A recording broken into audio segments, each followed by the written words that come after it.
मैं हूं मोइज़ जाफरी और मैं हूं हैदर वहीद और आप देख रहे हैं एजेंडा 360।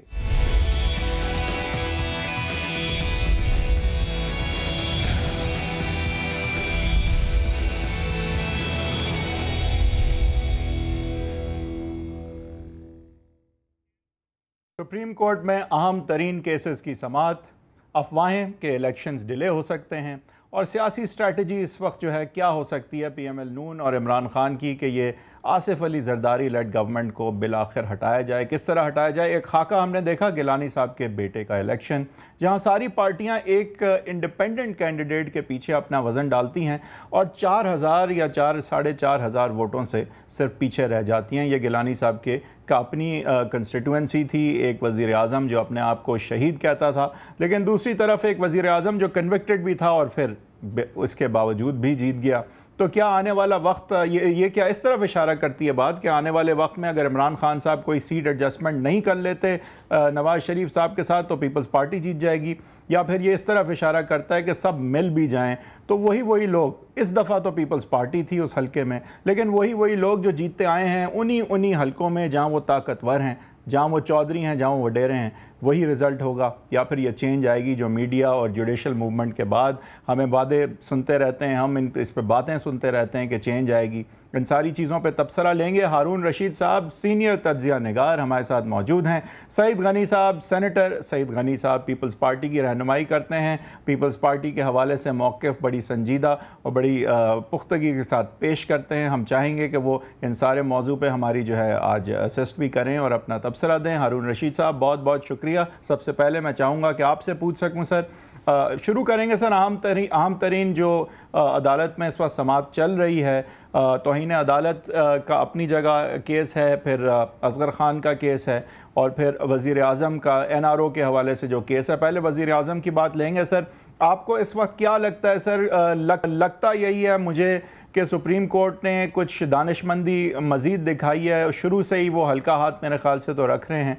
इस दफ़ा उन्होंने सोचा कि बड़ा मीडिया में भी ये बात है, लग रहा था वो चाहते थे भी ये बात आए कि वो दिखाएं कौम को कि वो किस हद तक जाना चाहते हैं कि जमहूरी हुकूमत को भी कुछ ना हो, वज़ीर आज़म को भी कुछ ना हो, लेकिन साथ ही साथ सुप्रीम कोर्ट की साख बरकरार रहे, रूल ऑफ लॉ का जो ख्वाब है पाकिस्तानियों में वो बरकरार रहे और ये ख़त बिलाखिर किसी भी तरह लिखा तो जाए कम से कम। आप किस तरह देखते हैं लेटेस्ट डेवलपमेंट्स को सर इस NRO केस में, प्राइम मिनिस्टर को जिसमें कह सकते हैं कि आगे ख़तरा हो सकता है कि वो डिस्क्वालीफाई भी हो जाएं, कैसे देखते हैं सर आप इसे? देखिए, गुजारे ये है कि जजों को इसी तरह बिहेव करना चाहिए, जजों को तहम्मुल का मुजाहरा करना चाहिए, न सिर्फ इंसाफ हो बल्कि इंसाफ होता नज़र आए। तो ये ठीक है, मीडिया का वैसे जज काफ़ी असर लेने लगे हैं, ये अबूरी दौर है, इसमें सब लोग हिजान में हैं और बाद औक़ात वो तबसरे करते हैं, ज़्यादा महसूस होता है कि रंजीदगी का शिकार हैं। जैसे जस्टिस ख्वाजा ने कहा जवाद ख्वाजा ने कि हम चीफ़ जस्टिस के ख़ानदान को बदनाम नहीं होने देंगे, हालांकि बहुत अदब के साथ अर्ज़ है, वो बहुत ही अच्छे जज हैं कि उनका इससे कोई ताल्लुक़ नहीं है। हर आदमी अपने अमल से जो है वो मुअज़्ज़ज़ या बदनाम हो सकता है। और मगर ये है कि ठीक है, मेरे ख्याल से उनकी मुराद इस बात से थी कि हम इस तरह के हरबों को कामयाब नहीं होने देंगे कि किसी जज की फैमिली को अटैक किया जाए ताकि उससे दबाया जा सके, उसकी आवाज़ को दबाया जा सके। अगर एविडेंस हो तो कुछ नहीं होता ना जी। गुजारे ये है कि इन तबसरों की कोई ज़रूरत ही नहीं है। जजों को ये बात समझ लेनी चाहिए कि उन्हें अपने फ़ैसलों के ज़रिए बोलना चाहिए। ना सिर्फ ये बल्कि उनकी क़ुव्वत का इन्हिसार भी उन फ़ैसलों पे है। जब वो इंसाफ करते हुए नज़र आएंगे, जिसके ख़िलाफ़ फ़ैसला होगा वो तो नहीं मानेगा, वो तो हमारी कौम का मिजाज है, लेकिन फाइनली अदालत की अथॉरिटी इतनी इस्टेब्लिश हो जाती है कि अल गोर और बुश के किस्से में आपने देखा अदालत ने फैसला दे दिया तो पूरे माशरे ने कबूल किया। यही एक तरीका है। मुझे नहीं लगता सुप्रीम कोर्ट प्रेशर फील कर रही है, क्या ये अवाम का कुछ प्रेशर फील किया है कि स्टेप बैक किया है? अवाम का तो नहीं, अवाम तो चाहते हैं कि इन सब को दरिया बुर्द कर दिया जाए, सबको। अवाम नहीं, ये फाल तबकात का और मीडिया का असर है। अच्छा, एक जो आपने तमीज़ बांधी, मैं उसमें यह अर्ज़ करना चाहता हूँ, देखिए हर हल्का इंतखाब की एक अलग नौयत होती है। मसलन इंटीरियर सिंध में इलेक्शन होगा तो पीपल्स पार्टी जीतेगी, वस्ती पंजाब में इलेक्शन होगा तो नून लीग और तहरीक इंसाफ का मुकाबला होगा। बाज़ हलकों में इसमें नून लीग का उम्मीदवार तक नहीं था इस हल्के में। इसका मतलब ये नहीं है कि बाकी सारे पंजाब में भी नून लीग नामकबूल है सारे सूबे में। इस ख़ास हल्का है, इसकी ख़ास नौयत है। यहाँ से गिलानी साहब आज़ाद भी जीते हैं, यहाँ से गिलानी साहब मुस्लिम लीग के टिकट पे भी जीते हैं, गिलानी साहब का ख़ानदान, और पीपल्स पार्टी के टिकट पे भी जीता है। ये दो शख्सियात का मुकाबला था, और मैं बहुत अदब के साथ कहता हूँ ये बड़ी ज़्यादती है ये कहना कि 3 पार्टियाँ इकट्ठी हो गई थी। नून लीग को कैसे तहरीक इंसाफ की फतह साजगार थी, कैसे उनका साथ वो दे सकते थे? उनके लिए तो पीपल्स पार्टी निस्बतन ज़्यादा काबिल कबूल है, उनके साथ उनकी बातचीत जारी रहती है, बाज़ चीज़ों पर मफाहमत है, चाहे वो तासुर जो भी दें। तो ऐसा नहीं है, पॉलिटिक्स अल्टीमेट एनालिसिस में एक लोकल चीज़ होती है। मैं इस वक्त डिफेंस में हूँ। सही सर, दाएं बाजू की जमातें अगर पीछे हट जाएंगी, ख्वाजा साद रफ़ीक साहब ने एक क्लैरिफिकेशन भी दी थी कि हमें उनकी जो उनका कैंडिडेट था उस हल्के का, उसके ऊपर भरपूर एतमाद नहीं था कि वो अपनी वफादारियां तब्दील नहीं करेगा, तो इसलिए उन्होंने उसको पेश नहीं किया इलेक्शन के लिए। लेकिन हुआ तो यही था ही नहीं यार, वो था ही नहीं सर, वो पीपल्स पार्टी में चला गया, वो ऐसा उम्मीदवार था। और वो था जब तो उसने 18,000 वोट लिए थे, तो 18,000 वोटों में से उसके अपने कितने थे और पार्टी के कितने थे? सही है जनाब वाला, वो बिल्कुल तहरीक इंसाफ से मफाहमत नहीं चाहते थे, नंबर 1। ठीक है। नंबर 2 शख्सियतों का इलेक्शन था, और उसमें से एक शख्सियत जीत गई। और क्या, कैसे जीत गई? एक पैसे उन्होंने के बेटे जीत गए। वो ये थोड़ा आगे गिलानी साहब ने इस हल्के में बड़ा काम भी किया है ना सर। लेकिन देखें ना, एक मेरे ख्याल से तो सर ये अगर आप दुरुस्त फरमा रहे हैं कि सारी पार्टियां मिली भी नहीं थी और इसमें गिलानी और शख्सियात का अगर मुकाबला था, तो गिलानी साहब को तो फिर और ज्यादा वोटों से जीतना चाहिए था। अगर कोई हल्का है जहां पाकिस्तान में गिलानी साहब ने काम किया तो मुल्तान में किया। उस हल्के को आप एक अलामत बना ही नहीं सकते। 2 खानदानों का मुकाबला है जिसमें वो हारते जीतते रहते हैं। इस दफ़ा गिलानी साहब ने हज़ारों आदमियों को डायरेक्टली ओबलाइज किया था बतौर वज़ीर आज़म के। आखिरी दफ़ा बरतानिया गए तो 12-15 आदमी वहाँ के ले गए थे। सैकड़ों आदमियों ने वहाँ उनके प्राइम मिनिस्टर हाउस गए, खाने खाए। ये कोई मुकाबला था ही नहीं। सईद गनी साहब को भी थोड़ा आई लाइक टू हारून साहब, अभी सईद गनी साहब के पास चलते हैं। सईद साहब, ये कहा गया हारून साहब ने जुडिशरी के लिए हाई प्रेज में कि वो इस तरह नहीं होना चाहिए कि आप कहें justice should not only be done, it should be seen to be done. Sir, आप समझते हैं कि इंसाफ हो रहा है और नज़र आ रहा है? एक बात, जब हैदर साहब आपने बात शुरू की तो आपने जुमला बड़ा ठीक कहा था, लेकिन बाद में आपने थोड़ा उसको किसी और तरफ उसका जाविया मोड़ दिया। आपने कहा कि अदलिया ने कुछ दानिशमंदी का मुजाहरा किया है, और इस बात का इजहार जज साहिबा ने खुद भी किया। उन्होंने कहा कि हम इस बात को तस्लीम करते हैं कि प्रेसिडेंट साहब को इम्यूनिटी हासिल है, वो हमारे भी सदर हैं, और जो 2 इदारों के दरमियान क्लैश है वो नहीं होना चाहिए, लेकिन हम अपनी पोजीशन से पीछे नहीं हट सकते। सईद साहब, ये नहीं कहा उन्होंने, ये आपने बड़ी खूबसूरती से पूरे मामले को ही दफन कर दिया। उन्होंने ये नहीं कहा हम समझते हैं प्रेसिडेंट को इम्यूनिटी हासिल है। वो उन्होंने कहा कि अगर आप समझते हैं कि प्रेसिडेंट को इम्यूनिटी हासिल है तो इसको बहस के अंदर जेर बहस लाएं। जो हमारे भी सदर हैं, जो अखबारात में रिपोर्ट हुआ। एक और बात है सईद साहब, उन्होंने ये कहा कि आप खत लिखें और उसमें बेशक के ये वजाहत कर दें कि इस खत के जरिए पाकिस्तान की हुकूमत सदर की इम्यूनिटी से दस्तबरदार नहीं हो रही। ये इसका इम्यूनिटी से ताल्लुक नहीं है, इसका इस चीज़ से ताल्लुक है कि जो मलिक क़य्यूम ने खत लिखा था वो गैर कानूनी था। सिर्फ इतनी सी बात है कि कोई बड़ी बात नहीं, आप खत नहीं लिखते। अच्छा हैदर, अब मसला ये है, आप तो खुद बड़े अच्छे लॉयर हैं, तो आपको इनसाइड रिपोर्ट सारी मिल जाती होगी कि कोर्ट के अंदर क्या क्या बात हुई। मैं तो आम सा आदमी हूँ जो टीवी देख लेता हूँ, जो 3-4 अखबार पढ़ लेता हूँ, जो कुछ रिपोर्ट हुआ मैंने आपको बता दिया, जो मैं समझा था वो मेरा ये मैंने आपके सामने बात रखी है। लेकिन बुनियादी तौर पर जो इशू है उसमें 3-4 चीज़ें भी आपने डिस्कस कर ली हैं। जस्टिस ख्वाजा साहब ने जो कहा कि चीफ जस्टिस साहब की फैमिली को हम नहीं होने देंगे। भाई, अगर बेटा उनका करप्ट है, अगर बेटा उनका पैसे ले रहा है, अगर बेटे ने कोई जुर्म किया है, तो इस बुनियाद पर तो उसको आप माफ़ नहीं कर सकते कि वो चीफ जस्टिस साहब का बेटा है, या इस बुनियाद पर तो आप माफ़ नहीं कर सकते कि वो किसी जज की फैमिली से ताल्लुक रखता है। तो अगर किसी ने कोई जुर्म किया है तो उसको एज ए मुजरिम या उसके ऊपर कोई इल्ज़ाम है तो उसको एज ए मुजरिम ट्रीट कीजिए, उसको किसी जज साहब की फैमिली से ना रिलेट करें तो ज़्यादा मुनासिब बात है। दूसरी, जो PTI और PMLN ने जो NA 151 में किया और हारून रशीद साहब ने बड़ी खूबसूरती से बात करने की कोशिश की, लेकिन मैं उस कंस्टिट्यूंसी में गया भी, मैंने वहाँ इत्तेफाक से एक जलसा भी अटेंड किया, और वहाँ कर कुछ हलकों में मैंने घूम फिर कर देखा भी। वहाँ पर कई इलाकों में नवाज शरीफ साहब के बड़े बड़े पोस्टर्स लगे हुए थे बोसन साहब के साथ, वहाँ पर इमरान खान साहब के बड़े बड़े पोस्टर्स लगे हुए थे बोसन के साथ, वहाँ जमात इस्लामी की लीडरशिप की तस्वीरें बड़ी बड़ी लगी हुई थी बोसन साहब के साथ, और उनके तमाम लोग खुलकर उनकी हिमायत कर रहे थे। अब प्रॉब्लम क्या था?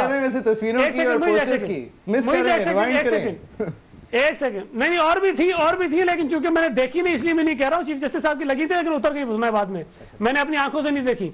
अब उसके अंदर प्रॉब्लम ये था कि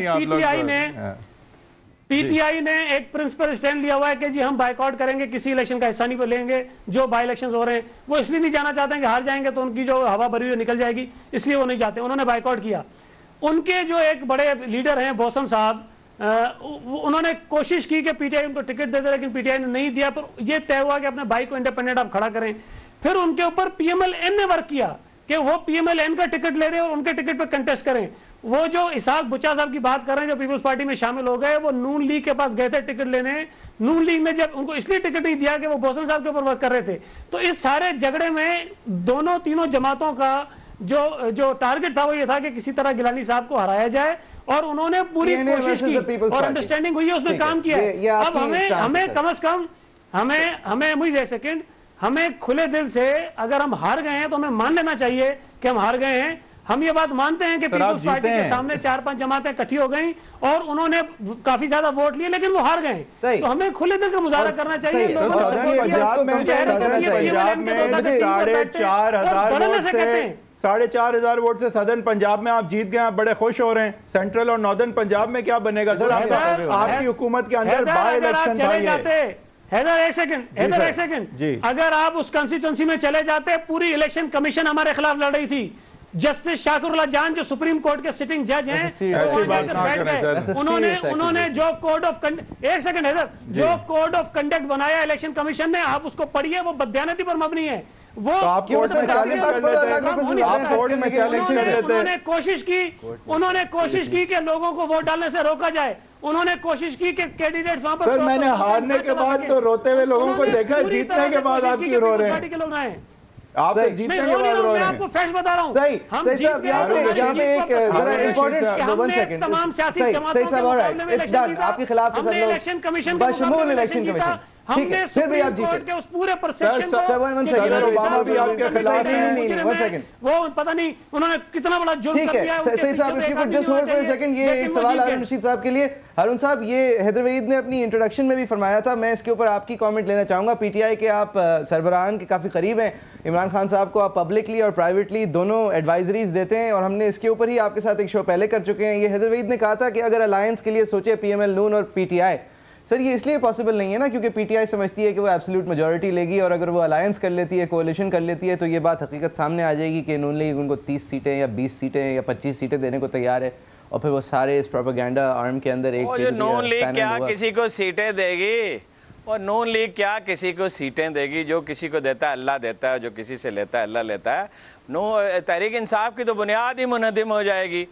अगर ये मौक़िफ़ ये है, और मेरे ख्याल में दुरुस्त मौक़िफ़ है, कि ये दोनों पार्टियां जो थारोली करप्ट है इनकी लीडरशिप, इसके बाद इनसे मुआहदा करना है, उससे 1000 गुना बेहतर है कि इमरान खान पॉलिटिक्स छोड़ दे।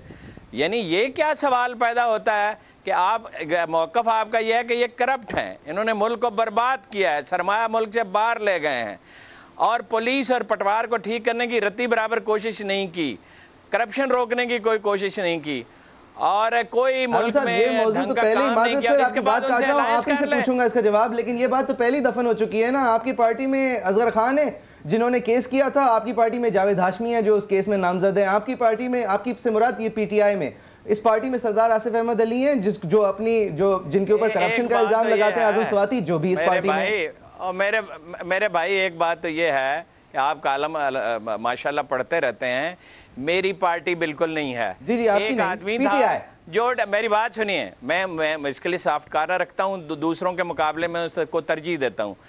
एक आदमी था जिसका पूरे मीडिया ने बाइकाट किया या मुखालफत की या लाताल्लुक रहा, तो मैंने कहा ये आदमी जो है इसके साथ ज्यादती हो रही है, मैंने उसको सपोर्ट किया अब तक काफ़ी, और वक्त गुजरने के बाद उस सपोर्ट में कमी किया, आइंदा और भी कमी कर दूंगा।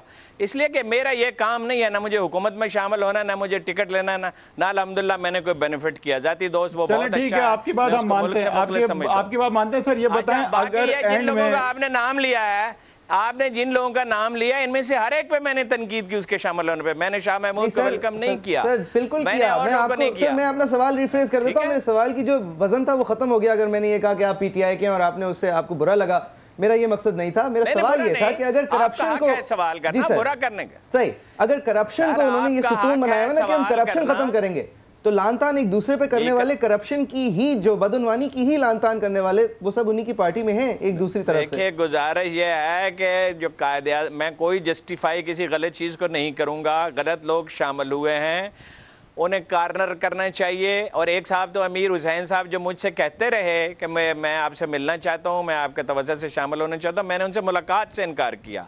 और ऐसे बहुत से वाक़यात आपको बता सकता हूँ। उनको निकालना चाहिए, कार्नर करना चाहिए। कम अज़ कम यह है कि उनको टिकट नहीं देने चाहिए। इमरान खान इसका वादा करते हैं, हम देखेंगे कि वो अपना वादा तो जो 8 सीटें अभी मिल रही हैं, आप चाहते हैं वो भी ना मिले उन्हें? क्या कहा मिल रही हैं? मैं कह रहा हूँ जो 8-10 सीटें अभी मिलती नजर आ रही हैं उन्हें, तो आप चाहते हैं वो भी ना मिले? कर रहे हैं और क्या बात आप कर रहे हैं? वो जीतने वाला है। 8-10 सीटों की आप क्या बात कर रहे हैं? हम लोगों के अंदर घूमते फिरते हैं। इंशाल्लाह वो जीतेगा। और अगर उसको जीतना है तो वो फतह जो है दयानतदार लोगों के साथ होनी चाहिए, वो आवाम की फतह होनी चाहिए, वो कानून की बालादस्ती और मुल्क की तामीर के लिए होनी चाहिए। और अगर इसके लिए नहीं होती तो इस तरफ जाने का पहला कदम ये होगा, बकौल उनके खुद के पीपल्स पार्टी की हुकूमत जाए। और अगर ये हुकूमत को जाना है तो इमरान खान और नवाज शरीफ को कोऑर्डिनेट करना पड़ेगा, वरना मुझे नहीं नजर आ रहा सर 93 की तरह जमात ने जिस तरह नून का वोट खाया था, खान साहब भी खा जाएंगे। No doubt Khan sahab is going to be a factor beyond doubt, but he end up hurting PMLN और फायदा पीपल्स पार्टी को हो जाएगा। ये नजर आ रहा है अभी तक। आप मेरी इस्लाह करें। तो आप कहते हैं ऐसा नहीं होगा? गुजारे ये है, नवाज शरीफ सदर जरदारी के साथ राब्ते में हैं, उनके मुज़ाकरात हो रहे हैं, फार्मूले तय हो रहे हैं कि वो पंजाब में रहें, हुकूमत में, वो मरकज़ में रहें। मीडिया में बेदरेग रुपया खर्च किया गया है। इमरान खान की कवरेज ठीक नहीं होती। आप क्या बात करते हैं? नवाज शरीफ से उसकी क्या मफामत हो सकती है? ब्रेक की तरफ जाएंगे, हारून रशीद साहब ब्रेक की तरफ जाएंगे। आपने एक इंटरेस्टिंग बात उठाई और मैं भी एग्री करता हूं कि इमरान खान साहब की मीडिया में प्रोजेक्शन बड़ी स्पोरेडिक रही है। कभी कभी उन्हें 8 दिखाया जाता है, कभी आप देखते हैं कि 8-10 दिन सिर्फ पीटीआई की बातें होती हैं और फिर थोड़ा सा ब्लैकआउट जैसे नजर आता है। कुछ उनकी रैलीज कवर होती हैं, कुछ नहीं होती। तो अब यही चीज़ एक्सप्लोर फिर भी करने की हारून रशीद साहब एक नुकता उठाते हैं कि क्या ये मीडिया जो है वो किस हद तक पॉलिटिशियंस के या दीगर एजेंसियों के असर में आती है, नहीं आती, इस पर भी बात करेंगे ब्रेक के बाद। And then leading up to the elections जो अलायंसेस बनते नज़र आ रहे हैं, हमें क्या सियासत होगी, किसको किससे मिलना पड़ेगा। हारून रशीद साहब बड़े वाज़े तौर पे कहते हैं कि चाहे कुछ भी हो जाए, इमरान खान को PML नून के साथ अलायंस नहीं बनानी चाहिए। सईद गनी साहब से पीपल्स पार्टी का व्यू लेंगे। अभी तक लगता यह है कि पीपल्स पार्टी तो जिससे भी हो सके अलायंस बनाने को तैयार होती है, बशर्ते सदर आसिफ अली जरदारी साहब अपनी कुर्सी पे मौजूद रहें। इस सारी चीज़ों की बात करेंगे। सईद गनी साहब भी हमारे साथ हैं, हारून रशीद भी, इस ब्रेक के बाद।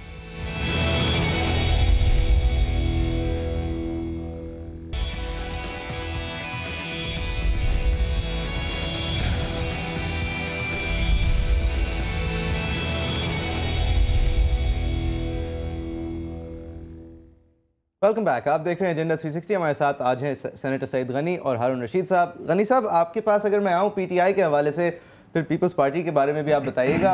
ये पाकिस्तान तहरीक इंसाफ में जिस पार्टी में जावेद हाशमी हो, जो फ़ख्र से बताएं कि दिफा पाकिस्तान काउंसिल का नाम मैंने रखा है, मुफ्ती अब्दुल कवी लेटेस्ट एंट्रेंट हो या रिसेंट एंट्रेंट हो, उसी पार्टी में इमरान खान साहब हों और उसी पार्टी में जिनको सेंट्रिस्ट कहते हैं, और उन्हीं के साथ अगर सरदार आसिफ अहमद अली साहब हों जो कि लेफ़्ट लीनर समझे जाते हैं, तो सर उससे फिर जब खान साहब कहते हैं ये राइट और लेफ़्ट की जंग नहीं है, ये राइट और रॉन्ग की जंग है, तो आप समझते हैं एक सियासी जमात हो सकती है सियासी नज़रिए के बगैर? मतलब पीपल्स पार्टी को भी अगर आप देखें तो उसके अंदर पीर भी हैं, मखदूम भी हैं, आप भी हैं, बहुत सारे लिबरल्स भी हैं, ताज हैदर भी हैं। तो अब सियासी नज़रिए की सियासत पाकिस्तान में अब ख़त्म। देखिए, मुझे बात यह है कि मैं तो ज़ाती तौर पर तो समझता हूँ कि अगर सियासी नज़रिया किसी जमात का नहीं है तो वो फिर सियासी जमात नहीं कहलवा सकती है। ग्रोह हो सकता है, ग्रुप हो सकता है, एक गैंग हो सकता है जो इलेक्शन लड़ने के लिए आ गया और जीतने की कोशिश। आप क्रिकेट टीम कह रहे हैं PTI को? सर बड़ी ज़्यादती है। तो बस नहीं, मैंने क्रिकेट टीम तो नहीं कहा, मैंने नाम भी नहीं लिया। अगर किसी पार्टी का सियासी नज़रिया नहीं है तो वो सियासी पार्टी नहीं है। अब इमरान खान साहब का प्रॉब्लम यह है कि जो एडमिट भी कर चुके हैं कई जगह पर, वो कहते हैं जी मुझे इलेक्टेबल चाहिए, मुझे कैंडिडेट चाहिए, मुझे जो 1000 कंस्टिट्यूंसीज हैं, मुझे ऐसे लोग चाहिए जो वहाँ से इलेक्शन जीत सकें, और बगैर जीते हुए मैं कुछ चेंज ला नहीं सकता। अपना तो बताएं सर। उन्होंने कहीं ना कहीं कंप्रोमाइज कर लिया है अपने। एंड यू जी पीर यूसुफ रजा गिलानी, गद्दी नशी, सज्जादा नशी, आप स्टूडेंट लीडर, यूनियन लीडर। देखिए नहीं, मैं थोड़ी सी जो आपने सवाल पूछा तो उस तरफ आ जाता हूं। नहीं सर, सवाल यही था, दो हिस्से थे, एक हिस्सा जी पीपल्स पार्टी प्लीज। रोटी कपड़ा और मकान मखदूमों पीरों के हाथ से कैसे मिलेगा सर? इतने सालों से नहीं मिला। यही मैं आपको बात बुनियादी तौर पर बताना चाह रहा हूँ कि पीपल्स पार्टी में सारे लोग होंगे, बिल्कुल आप ठीक कह रहे हैं, पीर भी है, मखदूम भी हैं, हमारे पास मौलवी भी हैं, हमारे पास आपको नॉन मुस्लिम भी बड़ी तादाद में मिलेंगे, हमारे पास आपको हम जैसे वर्कर भी मिलेंगे जो ज़मीन से उठकर सेनेट में आके पहुँच गए। लेकिन बुनियादी तौर पर जो डोमिनेट करता है, जो सोच और जो नज़रिया आज भी वही है जो शहीद जुल्फ़िकार अली भुट्टो ने दिया था। पीपल्स पार्टी के अंदर बहुत सारे सरमायादार भी बैठे हैं, लेकिन जब पॉलिसीज बनाने की बात आती है आपकी जब वो तो तारीफ सर, अभी तो आपने कहा जिस पार्टी का एक बुनियादी सियासी नजरिया ना हो। सर देखें, आप कह रहे हैं बेसिकली कि जरदारी साहब को भी इलेक्टेबल्स चाहिए, लेकिन आप उनको जरा खूबसूरत अल्फाज में कह रहे हैं, और जब इमरान खान साहब के बारे में तनकीद करते हैं तो यही कहते हुए तनकीद होती है। नहीं, मुझे जो मैंने कहा है मेरे वही अल्फाज दोहरा दीजिए, वो ज़्यादा अच्छा है, आप ना कुछ अल्फाज कहें। देखें, बुनियादी तौर पर जो बात मैं कहना चाह रहा हूँ कि हमारी पार्टी में लोग हैं, लेकिन हमारे पास जो डोमिनेट करते हैं वो वही लोग करते हैं जिनका नज़रिया पीपल्स पार्टी के बुनियादी नज़रिए से ताल्लुक़ रखता है। आसिफ अली जरदारी साहब वही बात कर रहे हैं जो शहीद मोहतरमा बेनज़ीर भुट्टो साहब करती थी। सही, तो फिर तो खान साहब भी ठीक है ना। ये जवाब इज नॉट सफिशिएंट। आप ये कह रहे हैं सर कि अगर इमरान खान साहब डोमिनेट करते हैं, जो कि वो करते हैं अपनी पार्टी को, तो बाकी सब लोग जो भी नजरिया नहीं करते हैं, यही फर्क है। नहीं करते हैं। देखिए नहीं करते हैं अपनी पार्टी को, तो कौन कर रहा है? अगर इमरान खान साहब डोमिनेट कर रहे होते तो बोसन साहब इलेक्शन नहीं लड़ते। अगर इमरान साहब डोमिनेट कर रहे होते हैं तो पीएमएल-एन की सपोर्ट पीटीआई के कैंडिडेट को नहीं मिलती। वहां पर बहुत सारे इश्यूज हैं। अभी आप देखिएगा जब इलेक्शंस आएंगे, पीटीआई में जब टिकट्स पे लड़ाइयां होंगी तो आपको पता चलेगा कि हर डिस्ट्रिक्ट, हर डिवीजन के अंदर कितने ग्रुप्स हैं, और वो लोग जो 16 साल से बेचारे गुमनामी That only shows कि merit prevails in PTI sir. वहाँ पे कोई पकड़ दकड़ है, वहाँ पे जस्टिस रिटायर्ड वजीउद्दीन अहमद और हामिद खान जैसे लोग जो है स्क्रूटनाइज करते हैं। वो पहले आप उन एप्लीकेशंस के इलेक्शंस होने तो दें, फिर सईद गनी साहब को आप तनकीद कीजिएगा, आप होने दें। लेकिन हारून रशीद साहब, आपसे मेरे ख्याल से ये सवाल जरा अनबायस्ड होगा। रशीद साहब तो नहीं, ये जरा अनबायस्ड होगा सर। हारून साहब आप बताइए एक बात, हैदर एक बात जिस पे आपने ब्रेक ले ली थी कि पीटीआई को मीडिया आजकल पता नहीं आप कह रहे हैं कि कवरेज हाँ, इसकी मैं बात करेंगे। हारून रशीद साहब कह रहे हैं और आई थिंक इसमें कुछ सदाकत है, लेकिन कुछ सर कुछ मीडिया वाले ये भी कहते हैं कि हम तो वोट गिन के कवरेज देते हैं भाई। मैं जो बात आपको बताना चाह रहा हूं कि हमें तो हैरत इस बात से बहुत बड़ा इल्जाम लगा रहे हैं। चंद महीने पहले पीटीआई को जिस तरह से कवरेज दी जा रही थी वो भी तो कुछ उनकी कद से बहुत ज्यादा थी भाई। लैंडस्लाइड इवेंट्स थी, 2.5 लाख नजर आने में जो अच्छा होता है वो टीवी पे चलता है। इसके अंदर ये कोई पैसों की बात है, ये सारी चीजें जो है ना, ये कंस्पिरेसी बड़ी आसान है। मेरी बात सुने, एक सेकंड देखिए, मेरी बात सुने। कराची में जो इमरान खान का जलसा हुआ या जो लाहौर में हुआ, उसकी जिस तरह से कवरेज प्रोफेशनल जो मीडिया हाउसेज हैं उनके जरिए करवाई जाती थी, और ग्राउंड के अंदर जितने से दिया जाता था, इमरान खान साहब ने अगर सियासत के अंदर नहीं सर, आपसे ज्यादा जानते नहीं, मैं आपको बता रहा हूँ। नहीं सर सुनिए, एक सेकंड, जिन लोगों ने, जिन रिपोर्टर्स ने उस जलसे को जाकर उस जलसे में कवर किया है, उनसे पूछिए, वो ये बात मानते हैं कि मौलाना फजलुर रहमान का जो जलसा हुआ कराची में, उसी जगह पर वो पीटीआई से बहुत बड़ा था। सही, जहां तक देखा जा सकता था खल्क़े खुदा थी सर। नहीं, 2.5 लाख जलसे में सईद गनी साहब, ये बात आप मानेंगे? सही, ये कितने लाख थे इसकी बात, तो उनको बाई इलेक्शन करना चाहिए था। शाह महमूद कुरैशी की सीट पे इलेक्शन लड़ते, जावेद हाशमी की सीट पे इलेक्शन लड़ते, नहीं लड़ते, आसिफ अहमद अली की सीट पे इलेक्शन लड़ते। गनी साहब इलेक्शन तो इसलिए नहीं लड़ते। गनी साहब वो मॉडल स्टैंड फिर लगारी साहब पे जाके खत्म हो जाता है, जो अभी भी पार्लियामेंट में। गनी साहब प्लीज 1 सेकंड, इमरान खान को अगर किसी चीज का क्रेडिट मिलना चाहिए सर, उन्होंने जलसों की सियासत तब्दील कर दी है। वो अपना साउंड मिक्सर, अपना विजुअल आर्टिस्ट सब लेके आए थे। मीडिया चैनल्स को सिर्फ प्लग इन करना था, मीडिया चैनल ने सिर्फ प्लग इन किया, इसलिए विजुअल सेम थे। उसके बाद नवाज शरीफ साहब के जो जलसे थे उसके ऊपर भी मिली नगमे पेश किए गए खालिद साद रफी के मुताबिक। और आपसे मैं इस हद तक एग्री करता हूं, आप लोगों ने भी यही किया, लेकिन अब अगर हारून रशीद साहब को सियासी जलसों को कॉन्सर्ट बना दिया तो अच्छी बात है, जो कॉन्सर्ट के शौकीन जो अच्छी बात है, नौजवानों को उन्होंने अट्रैक्ट कर लिया, नौजवानों को अट्रैक्ट कर लिया। अपने सियासी नजरिए में बुलाएं, स्ट्रिंग्स के कॉन्सर्ट पे कभी 2.5 लाख बंदा नहीं आया लोगों को बुलाइए सर, स्ट्रिंग्स के कॉन्सर्ट पे 2.5 लाख बंदे नहीं आते sir. They put up a show. They put up a show. सही, they put up a show. It changed politics. हारून रशीद साहब सही, सर गनी साहब ये तो थोड़ा सही सर, आपके भी बहुत बड़े जलसे हुए हैं और वो भी अलग सियासत की अलग वजह से हुए हैं। हारून रशीद साहब ना कुर्सियां होती हैं ना ये, लेकिन अब लगेंगी क्योंकि उन्होंने ये कुर्सियों की रिवायत भी कुर्सियां हैं आपके पास, कुर्सियां तो हैं आपके पास। सही सही साहब, अगर हारून रशीद साहब वापस अगर रिवाइंड करके बिफोर दिस रेपिटेशन इस सवाल पे वापस आ जाएं कि आपके ख्याल में पाकिस्तान में एक नज़रिया रखने वाली जमात जिसका कहा जा सके ये दाएं बाजू की, ये बाएं बाजू की, अब ये सियासत ख़त्म है, पाकिस्तान में नज़रिया ज़रूरत की सियासत है, जो पीर है अगर वो आपका है तो आपका है, स्टूडेंट लीडर है आपका है तो आपका है, अगर वो मुफ्ती अब्दुल कवी हैं, मौलाना अब्दुल कवी हैं वो भी आपके, सरदार आसिफ अहमद अली भी आपके, उन पे 50 करोड़ का इल्ज़ाम लगाने वाले आज़म सवाती भी आपके। गुजारे ये है कि कब नजरिए की सियासत थी, को खुदा से डरना चाहिए यार। इख्तदार की जंग थी, नजरिए का नाम इस्तेमाल किया जाता था। बिल्कुल आपने ठीक कहा, जागीरदार सरमायादार, जालिम और मजलूम एक ही पार्टी में। मैं तो आज भी ये बात कहता हूँ जो इन्होंने कही है पूरी कुव्वत से कि नजरिया ही असल से आता है, मगर नजरिया क्या? सोशलिज्म जो मुल्क को खा गया भुट्टो साहब के दौर में, नजरिया क्या? नाम सोशलिज्म। और जनाब सारे पीर और जग सईद गनी साहब बात सुनिए, बड़े अदब से गुजारिश है, बात सुनिए। और नजरिया क्या? सोशलिज्म। और टेक ओवर करके फ्लोर मिले तक बर्बाद कर दी, ब्रेन ड्रेन हो गया, $25 बिलियन का सिर्फ बैंकिंग और इंश्योरेंस में नुकसान है। नजरिया ये भुट्टो के ज़माने में खबर नहीं छप सकती थी अपोजिशन की। नजरिया क्या था? या एक आदमी था भुट्टो, उसकी उनकी बेगम साहबा, उनकी साहबजादी, उनके दामाद, उनकी औलाद, ये नजरिया है यार। और इस पार्टी में तो कभी इलेक्शन नहीं हो, किसी पार्टी में भी, इसमें पार्टी में क्या। और अब तहरीक इंसाफ में इलेक्शन होने जा रहे हैं, अगर अब होंगे तो पता चलेगा, लेकिन वो हिस्सा नहीं ले रहे, सुना सर उसमें नहीं हो सकते सर, उसमें भी सुना हिस्सा नहीं ले रहे। मुझे पॉइंट अपना पॉइंट एस्टेब्लिश करने दें। देखिए नजरिया, आपने किसी ने किताब पढ़ी है उसकी, इमरान खान की? यार अगर इमरान खान के पास नजरिया नहीं है तो किसके पास है? नहीं, इमरान खान की किताब और इकबाल के नजरिए पे नहीं है वो। क्या मुशर्रफ साहब से तो अच्छी थी, और इकबाल के नजरिए पे नहीं है वो। पार्टी जो होती है उसमें सभी लोग होते हैं, यहाँ मैं सईद गनी साहब से इत्तफाक करता हूँ, लेकिन उसकी तरजीहात से देखा जाता है। क्या तरजीहात हैं 4.5 साल के अमल में? सारी कौम जानती है कि क्या तरजीहात हैं, और क्या तरजीहात हैं नून लीग की। अगर कोई आदमी ज़हनी तौर पर, चाहे वो बहुत ब्रिलियंट ना हो, वारिस है कायद आज़म और इकबाल की पॉलिटिक्स का, जिसमें यह था कि मुस्लिम बर्रे सगीर के लोगों को आज़ादी हो, जमहूरियत हो, खाने के लिए रोटी मिले और इंसाफ मिले। ये एक, इस पे वैसे अलग कभी तफसील से बात करनी चाहिए कि सियासी पार्टी होती क्या है, इस पर नजरिया क्या होता है। सर ये बताएं कि ये जो सारी बातों की आप बात कर रहे हैं, हम टॉक शोज पे नजरिया सारी बातें करते हैं, करप्शन इन्होंने की, वॉर ऑन टेरर में गलत पॉलिसी है, नी जर्क रिएक्शंस करते हैं, सब कुछ।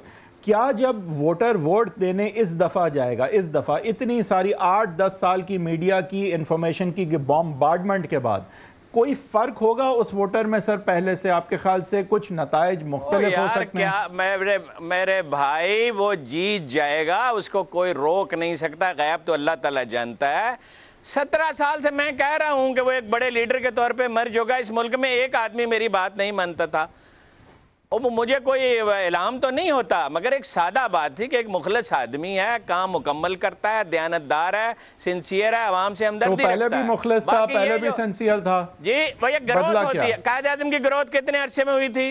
कायद आज़म की ग्रोथ कितने अरसे में हुई थी? 36 के इलेक्शन में उन्हें कितने वोट मिले थे? 4.3% परहैप्स, या इससे कुछ ज्यादा। सारे इंडिया में हार गए थे। then he went and became a councillor for an English county. 46 में कितने वोट मिले? अच्छा, आप जो मीडिया की आप बात कर रहे हैं, कोई खुदा का खौफ करना चाहिए यार। अखबारों के पहले और बैक पेज भरे हुए हैं मरकजी और सूबाई हुकूमतों के इश्तारात से, और हमारे पास बहुत सी मालूमात हैं। पैसे गिन के कवरेज दी जाती है, वोट गिन के कवरेज नहीं दी जाती है। के पास ज्यादा है। वोट गिन के कवरेज दी जाती है या दबाव से दी जाती है। MQM को कवरेज उनकी उसके मुताबिक मिलती है। क्या कराची में इलेक्शन उस तरह होते हैं जैसे होनी चाहिए? हर तरफ एक जुल्म है, कवरेज रेटिंग के हिसाब से मिलती है। इमरान खान साहब की जो इनिशियल धरने थे ना, वो जो एक जिसमें वो अली अजमत ने परफॉर्म किया था मेरे ख्याल से, वो जो उन्होंने KPT पे किया था, उसकी जो कवरेज थी उसके रिएक्शन रेटिंग बड़ी अच्छी आई थी, जिसके बाद उनकी ये लैंडमार्क लॉन्चिंग इवेंट्स बड़ी अच्छी समझी गई थी। तो उनको भी एयर किया था। साहब एक बात को आप खुद एड्रेस करें कि कोई स्पोरेडिक बहुत है कि कभी स्पोरेडिक है ना, एक ही बात आप बार-बार करेंगे तो अरुण साहब ये सही कह रहे हैं कि 8-8 दिन की बड़ी कवरेज के बाद ब्लैकआउट टाइप भी एक सेंस होती है जैसे कोई ने कवर नहीं कर रहा। एक मोमेंट था 2.5 लाख लोग। देखें, मेरी अर्ज सुने, अखबार एक तो बात ये है उसकी खबर टीवी में तीसरे नंबर पे आती है हमेशा। तो सर वो भाई एक सीट नहीं है उनके पास एक सीट नहीं है सर। सईद गनी साहब के पास 125 सीटें हैं, जाहिर है उनको एक भी नहीं थी। और कायद आजम की 46 से पहले कौन सी सीट थी यार, आप मुझे बताएं। कायद आजम की कौन सी सीट थी? टीवी पे आते थे क्या करते थे वो कह रहे हैं कि उस जमाने में उनको भी कोई टीवी पे नहीं लेता था। वो ये कह रहे हैं मीडिया था नहीं, इनको अब यही नहीं पता। रेडियो और अखबार में उनको पूरी कवरेज मिलती थी, BBC उन्हें पूरी कवरेज देता था। अब ये तो फिक्रेबाजी करना चाहते हैं ना, ये बहस का तरीका नहीं है। माजरत के साथ आपको पता है मैं इमरान खान साहब की बेजा तनकीद नहीं करता, लेकिन खुदा कैसे कंपेयर कर सकते हैं आप खान साहब को? ऑलरेडी 3 आदमी बोल रहे हैं, मैं नहीं समझ सका आप क्या कहने चाहते। मैं कह रहा हूं सर, आप कैसे कंपेयर कर सकते हैं PTI को इस वक्त PML नून और PPP से? आप तीसरे नंबर पे, जाहिर है उनकी खबर होगी, ये भी शुक्र करें तीसरे नंबर पे। क्या बात कर रहे हैं यार, आप क्या बात कर रहे हैं? सीटें देखें, चाहे वो देखिए मैं न्यूज एडिटर रहा हूं, मैंने जो आखिरी जॉब की थी अखबार में, मैं न्यूज एडिटर था। रावलपिंडी में इतना बड़ा जलसा होता है और वो लीड के तौर पे नहीं छपता किसी अखबार में। और बाद अखबारात में ऐसे नाम नहीं लेना चाहता, पाकिस्तान के मामे बने हुए हैं, सिंगल कालमी 2 कालमी उसकी खबर छापते हैं। मामलात हैं पार्टियों के साथ, पैसों के मामलात हैं, जाती लालच है, ये मीडिया वालों को जानते नहीं है। मेरी जिंदगी के 44 साल इस जर्नलिज्म में गुजरे हैं, एक एक को मैं जानता हूँ, और अगर मैं इस पे किताब लिख दूं तो लोगों के होश ठिकाने आ जाएंगे ये हैं असल में क्या। फिर हारून साहब आपका फर्ज है, रियाज मलिक के पास और अली जरदारी साहब के पास और नवाज शरीफ के पास भीख मांगने कशकोल लेके जाते हैं, हत्ता के मुल्क से बाहर से भीख मांगते हैं। चलिए सर, अब इस बात पे आ जाएं कि अब अगर सईद गनी साहब से मैं पूछूंगा सर, अगर अब भी ख़त नहीं लिखा जाता और वज़ीर आज़म की डिस्क्वालिफिकेशन की तरफ बात फिर जाती है तो आपकी तरफ से क्या रिएक्शन आएगा? आप आगे की सियासत को किस तरह देखते हैं? और सबसे इम्पॉर्टेंट बात यह है कि आप लोग इस तरह आगे बढ़ रहे हैं जैसे वोटर जब वोट डालने जाएगा तो वो इस बात को मद्देनज़र रखेगा ही नहीं कि आपने सुप्रीम कोर्ट की नहीं सुनी। कि आप समझते हैं कि वोटर को ये बात नोट नहीं वोटर करता कम से कम पंजाब में कि आप सुप्रीम कोर्ट की नहीं सुन रहे और इस वजह से शायद वो आपको वोट ना दे? इसका आपको डर नहीं? हैदर, आप अगर थोड़ा सा हिस्ट्री में चले जाएं तो सुप्रीम कोर्ट ने जिन जिन के ऊपर इल्ज़ामात लगाए हैं, जिन जिन को सजाएं दी हैं, इस मुल्क के अवाम ने उनके हक में हमेशा वोट दिया। तो वो दूसरा सुप्रीम कोर्ट था, उसका मुकाबला ना करें, उसका मुकाबला इस सुप्रीम कोर्ट से ना करें। एक सेकंड, अच्छा चलें इससे ना करें, आज की बात कर लेते हैं। आज भी सुप्रीम कोर्ट ने जमशेद दस्ती के ऊपर क्या इल्जाम लगाया, किस तरह डिस्क्वालीफाई किया, वो दोबारा चला गया, मीडिया पूरा उसके पीछे लगा था। बिल्कुल जायज था, सरदारों को नवाबों को हरा के फिर आ गया। जी वो अलग बात है, फिर आ गया ना, पॉपुलैरिटी अलग बात है। उसके बाद गिलानी जाली डिग्री होना अलग बात है। इस्लामियात में उसकी उनकी डिग्री थी, उनसे कहा था एक आयत पढ़ के सुना दे, उसका मतलब सुना दे, उनको नहीं आता था। मतलब सर कोई मतलब बेहतर फ्रॉड हो जाता। मुझे एक सेकंड मेरी बात सुने। बेहतर यह है कि आप जमशेद दस्ती को बुला लीजिए और जो आप बात कर रहे हैं उसकी वजाहत उनसे ले लीजिए। वो किसी एक चैनल पे बड़ी वजाहत से ये बात कर चुके हैं सारी, और ये इल्जाम उनके ऊपर ठीक नहीं है। अच्छा। मैं सिर्फ ये बताना चाहता हूं कि सुप्रीम कोर्ट ने कहा कि उसने जालसाजी की है, उसने जाली डिग्री बनाई है, पूरा मीडिया आपका उसके पीछे पड़ा रहा, वो लोगों में गया, वो बड़े बड़े नवाब उसके सामने थे सारे, वो सबको हरा के फिर आ गया। तो सुप्रीम कोर्ट ने जितने फैसले दिए हैं, मैं समझता हूं कि लोग उनको समझते हैं कि ये फैसले दुरुस्त नहीं है।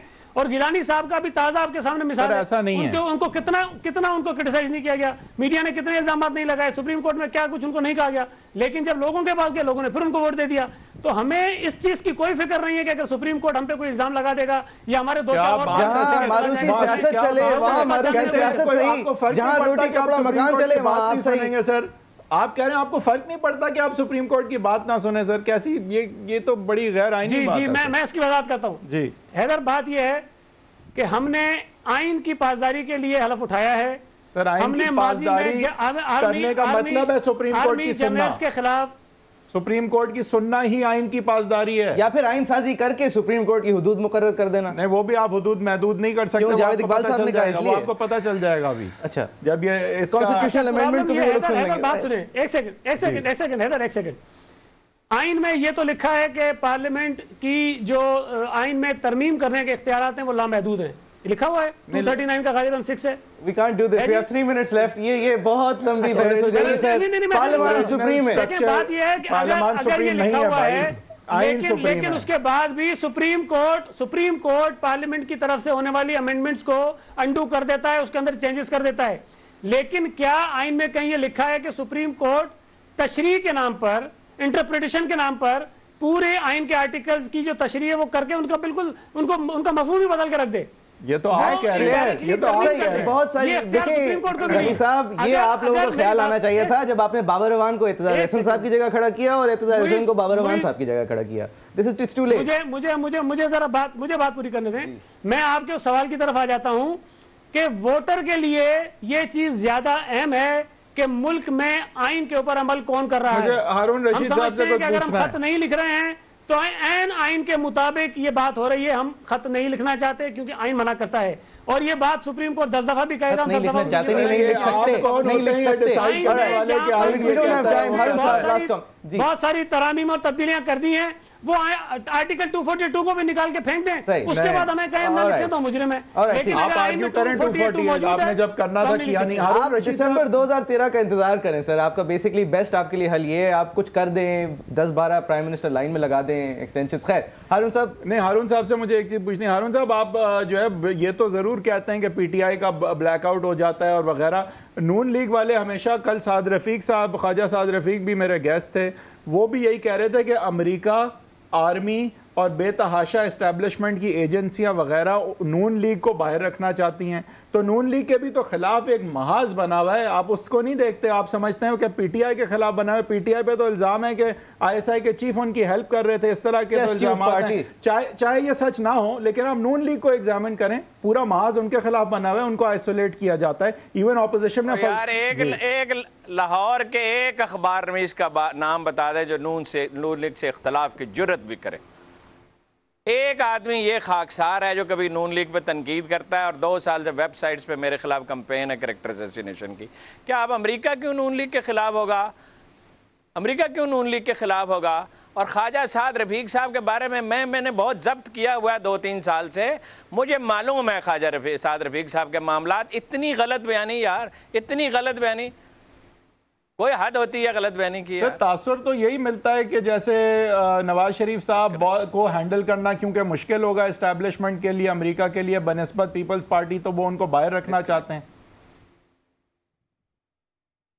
I don't think हारून साहब can hear us. I think हमारा शो का टाइम भी खत्म हो गया है। हैदरवीद साहब आपका बहुत बहुत शुक्रिया, हारून साहब आपका भी बहुत बहुत शुक्रिया।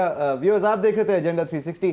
facebook.com/agenda360 पे लिख के आप इस शो को देख सकते हैं, इसके ऊपर कमेंट कर सकते हैं। Thank you very much for watching. Will be back with you tomorrow.